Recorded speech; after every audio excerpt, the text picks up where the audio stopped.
Bienvenidos a la clase de sistema endocrino. Abordando los sistemas como tal, los que tienen un origen embriológico, pues prácticamente de la misma capa laminar, de la misma lámina en este caso, prácticamente del neuroectodermo. El sistema endocrino es un compuesto de glándulas endocrinas precisamente. Y se separa del sistema exócrino precisamente porque existe un conducto que las libera las secreciones hacia una luz o hacia una zona exterior. En cambio, el sistema endocrino lo libera directamente a la circulación. Por ello, pues prácticamente todas las glándulas que se encuentran interconectadas mediante ese sistema necesitan una relación completamente coordinada, tanto dentro de ellas mismas como dentro de una glándula central que las regula. Y dentro de este mismo vamos a encontrar a la importante glándula hipófisis, o también llamada pituitaria. Entonces, todas las estructuras que están relacionadas se intercomunican por sustancias peptídicas o aminas, o vamos a ver que hay diferentes de estas sustancias llamadas hormonas, dentro de las cuales las principales que vamos a ir abordando dentro de ellas pues son las hormonas que se secretan en el sistema nervioso central, sobre todo en la hipófisis. Vamos a ver que de ahí depende prácticamente todo el control de las actividades secretoras, ¿sí? Incluidas no solamente las endócrinas, sino también de las exócrinas. Entonces, muchas de las actividades metabólicas del organismo se regulan gracias hasta este sistema. Sí, es prácticamente la zona donde se regula toda la función hormonal y pues en pocas palabras también se empiezan a realizar los procesos de crecimiento, de envejecimiento y se controla como tal la secreción de todos los fluidos y productos tanto exócrinos como endocrinos. Ahora, algo muy importante de acá es que tienen contacto directo con lechos vasculares, o sea, están en contacto directo con la circulación. Por ello es que necesitan gran cantidad de vasos sanguíneos en su periferia para realizar la deposición de estas sustancias importantes. Y también tienen un polo secretor hacia ese mismo capilar. Si recordemos que las células tienen polos, o bueno, pues prácticamente los epitelios tienen polos donde hay una luz, hay una base y hay una parte lateral. Y como origen embrionario, pues prácticamente todas las glándulas dependen de un epitelio, ¿sí? Sea un epitelio de origen mesodérmico o endodérmico, pues prácticamente todas ellas dependen de un epitelio. Y como habíamos mencionado en el tejido epitelial, las glándulas exócrinas son una invaginación epitelial. Las endócrinas también lo son. ¿Cuál es la diferencia? Lo mismo de siempre, el conducto. ¿Sí? Las exócrinas tienen un conducto excretor y las endocrinas lo liberan directamente a los vasos sanguíneos. Bien. Entonces vamos a ver que las hormonas se realiza un intercambio dentro de la misma circulación sanguínea. ¿Sí? Estas hormonas pueden ser de diferente estructura molecular. Sí, pueden ser derivadas de aminoácidos, de proteínas, de péptidos pequeños, de esteroides, ¿sí? Dentro de las cuales, pues, de las más conocidas pues, son los esteroides, ¿no? Los estrógenos, la testosterona, todas ellas son muy, muy comunes en nuestro lenguaje cotidiano. Sin embargo, eso no quiere decir que sean las más importantes, ¿sí? De hecho, las más importantes ni siquiera son consideradas hormonas, ¿sí? Pero la hormona del crecimiento es la que regula nuestro crecimiento y es muy importante. La hormona tiroidea también es una hormona bastante importante que pasa desapercibida. Bien, entonces dentro de las más importantes dentro de los aminoácidos son la adrenalina, noradrenalina y la T4, la tiroxina. Los pequeños péptidos, encefalina, vasopresina, hormona liberadora de tiroides, de proteínas, insulina, paratormona, hormona estimulante de tiroides. Y por último las esteroideas, pues estrógenos, testosterona, cortisol y progesterona. ¿Sí? Todas ellas tienen una zona donde van a ir a actuar. A eso se le llama órgano diana. Y también, por supuesto, en ese órgano diana tienen un receptor específico donde van a realizar su acción, ¿sí? Por eso es que una hormona no va a estimular a todos los órganos de forma indiscriminada. Recuerden que van a estar en toda la circulación, ¿sí? Entonces van dirigidos a órganos en específico. Por ejemplo, estas hormonas que están dedicadas hacia los órganos sexuales, pues se van hacia esos lugares. La adrenalina y noradrenalina sí, pueden actuar en varias estructuras, pero pues, se enfatizan sobre todo en el riñón, en el corazón, ¿no? A eso nos llamamos con órganos específicos y órganos diana, ¿sí? Receptores específicos donde una sola hormona puede actuar. Muy bien. Entonces, por lo regular, las hormonas son secretadas por glándulas endocrinas, ¿sí? Pero eso no quiere decir que solamente endocrinas, ¿sí? Hay órganos que tienen una función exócrina, pero también tienen la función endocrina. A ese tipo de órganos se les llama órganos mixtos o anfícrinos, ¿sí? Tanto tienen una porción endocrina como una porción exócrina. Estos son el páncreas, los testículos, el riñón, el timo, la placenta, el hígado y los folículos de los ovarios, ¿sí? O sea, prácticamente óvulos que ya no tienen óvulo, ¿sí? El folículo que contiene el óvulo. Bien, ahora, dentro de las únicamente endocrinas vamos a tener la glándula hipófisis, la pineal, la tiroides, paratiroides, suprarrenal, prácticamente las que vamos a ver en esta clase. Y en células aisladas también vamos a tener que son pues glándulas unicelulares que secretan una hormona, ¿sí? No conforman un órgano, sino que son una sola célula las que son las que liberan el órgano, la hormona, ¿bien? Dentro de los cuales, y los más conocidos y que hemos abordado bastante hasta ahora, son las del sistema neuroendocrino difuso o del SNED, ¿sí? Las vamos a abordar con mayor profundidad en sistema digestivo, que es donde pues, abundan mucho más, y pues como su nombre lo dice, son células que están distribuidas en todo el tubo digestivo, en todo el tubo respiratorio, en todo el aparato respiratorio, que tienen la propiedad pues, de estar liberando hormonas de manera controlada, pero de manera individual como célula, ¿bien? Y por último tenemos los sistemas celulares de captación y descarboxilación de precursores de amina, que prácticamente pues también lo podemos encontrar en algunos órganos como los que ya habíamos mencionado, el corazón y el riñón. Bien, pero también son células aisladas que funcionan como un productor de hormonas.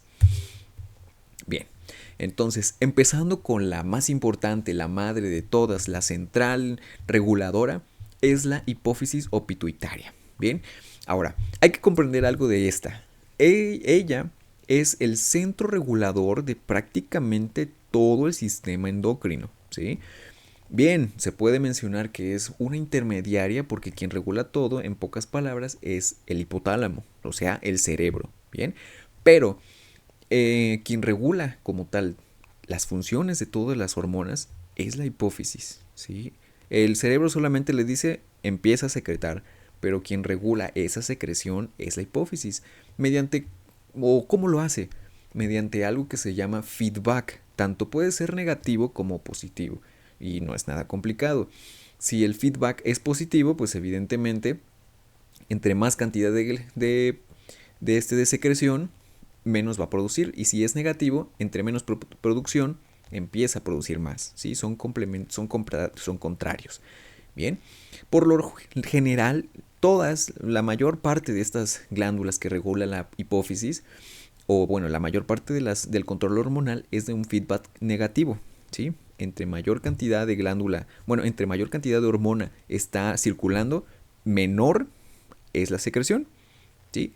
Y por lo tanto se autoalimenta en base a las necesidades del mismo cuerpo. Por eso es conocida como la glándula maestra. Está dividida en tres partes. Una pars anterior o pars adenoidea, ¿sí? Que no quiere decir otra cosa más que está compuesta por células glandulares, ¿sí?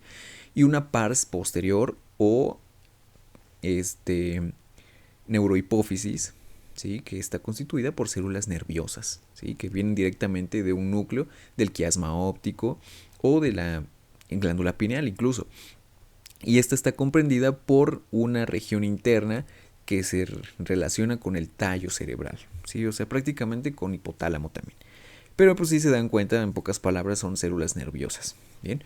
Y una parte intermedia, la cual está separada por una hendidura hipofisiaria, que es una zona de intercambio de tipo de células, ¿sí? Una zona de, digamos, de terreno neutral, donde no es como tal un intercambio, una zona de transición, sino es como tal una zona de diferenciación, ¿sí? Una vulgar valla, digamos, una pared literalmente que separa la pars anterior de la posterior.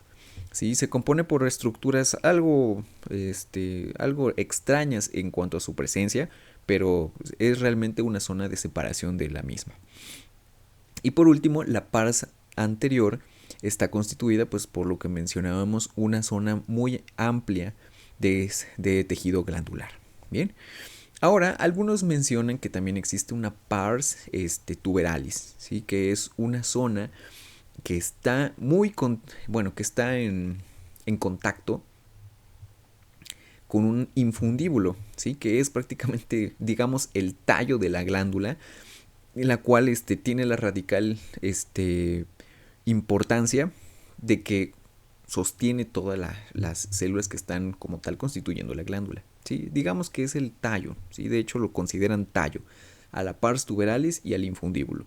Pero en estricto sentido ambas se conforman por las mismas células de las estructuras inferiores. ¿Sí? El infundíbulo tiene células de la pars adenoidea o adenohipófisis, y la pars tuberalis es una zona que rodea esta misma zona del infundíbulo que tiene estructura muy similar a la de la neurohipófisis. Bien. Muy bien. Ahora, en base a su ubicación, la hipófisis está constituida dentro de la silla turca del hueso esfenoides. Bien. Está suspendida en el piso del tercer ventrículo. O sea, está el ventrículo y abajo está el hipotálamo, y debajo de esta zona está suspendida, como si fuera literalmente un péndulo, la hipófisis o pituitaria. Bien. Entonces, lo que mencionábamos, la parte anterior tiene la adenohipófisis, y tiene la pars tuberalis en su tallo, por así mencionarlo, y tiene células de secreción directa, ¿sí? O sea que tiene directo descargo de sus producciones a la circulación sanguínea, ¿sí? A pesar de que tiene una constitución histológicamente de glándula, no tiene túbulos de secreción, ¿sí? Directamente a la circulación. Y la parte posterior tiene fibras nerviosas que vienen del tallo cerebral, del quiasma óptico y del núcleo supraóptico también, con fibras con axones de las mismas y con tallos en el infundíbulo, y que constituyen la neurohipófisis. Y aquí podemos hablar de diferentes poblaciones celulares. Entonces, en esta zona podemos ver lo que les mencionaba, la adenohipófisis y la neurohipófisis. Como se imaginarán, la parte adenoidea es esta más intensamente teñida, y la neurohipófisis, que está constituida por lo que les mencionaba, mayor cantidad de tejido nervioso, está un poco menos teñida y por lo tanto pues poco hipocromática. En el medio de las dos está esa zona de la pars intermedia, que guarda un poco de relación con la pars anterior en cuanto a su tinción, pero estrictamente hablando, las células que se encuentran ahí no pertenecen a ninguna de las dos, aunque se menciona que son difusas, ¿no? Muy bien. En la adenohipófisis vamos a encontrar dos tipos de células. Células que tienen afinidad por la tinción, o células cromófilas, y células que no tienen afinidad por la tinción, o células cromófobas. Ahora, no se confundan con esto. Esto no quiere decir que las cromófilas siempre se tiñan y las cromófobas no se tiñan nada. No, claro que no. Aquí la cuestión es que las células cromófilas son las que se tiñen más intensamente, y las cromófobas se van a teñir hipocromáticas. O sea, sí se van a teñir, sí se van a poder distinguir, salvo que no tienen una tinción en específico, son como si fueran neutras. Bien. Ahora, de forma general, todas las células de la adenohipófisis tienen una morfología poliédrica, si se dan cuenta en el esquema, ¿sí? Tienen forma de pentágono, de hexágono, irregulares, por supuesto. Tienen un núcleo muy parecido. Realmente es difícil distinguir una célula por su secreción. Aquí por eso es que se les denominó así, cromófobas y cromófilas, porque unas se tiñen menos y otras se tiñen más. Entonces, gracias a esto, pues podemos distinguirlas. Pero estructuralmente hablando, su citoplasma va a ser hipocromático o hipercromático, o cromático solamente, pero su núcleo pues prácticamente no va a variar. Es de cromatina laxa y esférico, la mayor parte de las veces, ¿verdad? Muy bien. Ahora, en cuanto a la tinción, vamos a tener que dentro de las cromófobas, pues la tinción es muy pálida, ¿sí? Un rosa muy pálido. Las cromófilas van a ser basófilas y acidófilas. Ya se imaginarán los colores. Bien. Dentro de las cromófilas, las células alfa son las que secretan somatotropina, hormona del crecimiento, y también mamotropina, prolactina y hormona lactógena, ¿sí? Y no se pueden diferenciar unas de las otras, ¿sí? Ambas pueden tener la misma acidofilia, ¿sí? Como la que están viendo ahí en pantalla, que es la A, ¿sí? Esta que está aquí, esta que está aquí, esta que está aquí. Son acidófilas, son rositas, eosinofílicas, y las mismas cuestiones en cuanto a su núcleo, si se dan cuenta, son esféricos, redondos, cromatina laxa, ¿sí? Poliédricas en su morfología, pero para diferenciar si una es somatótropa o lactótropa es imposible, solamente con inmunohistoquímica.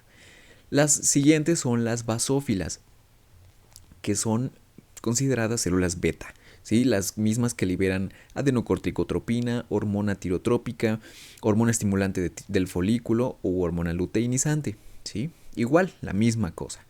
Pueden ser de cualquier secreción de las tres, pero tienen la característica de que son basófilas, o sea, todas las que están señaladas, y si se dan cuenta, pues el núcleo también es prácticamente de la misma característica, solo el citoplasma. Bien, ahora, las células que están con la letra C, o sea, estas pálidas que están por acá, son las células cromófobas exactamente. Bien, de ahí en adelante, las otras estructuras que vamos a encontrar son tejido conectivo laxo, fibroblastos y por supuesto abundantes vasos sanguíneos. ¿Sí? Como tal, estas celulitas pues no tienen ninguna otra característica visible a la microscopía óptica. ¿Sí? Todo lo demás se realiza con inmunohistoquímica o con microscopía electrónica. Las células cromófobas, por su parte, tienen pocos gránulos y pues tienen unas funciones muy parecidas a las anteriores. ¿Sí? Son somatótropas, mamótropas, adenocorticótropas y gonadótropas. Perdón. Entonces, estas celulitas tienen mucha diferencia entre ellas, pero a nivel ultracelular, o sea, con microscopía electrónica, siendo que cada uno de los gránulos que tienen son de diferente tamaño según la hormona. ¿Sí? Las somatótropas por lo general tienen unos gránulos internos, ¿sí? Gránulos de secreción grandes. Las gonadótropas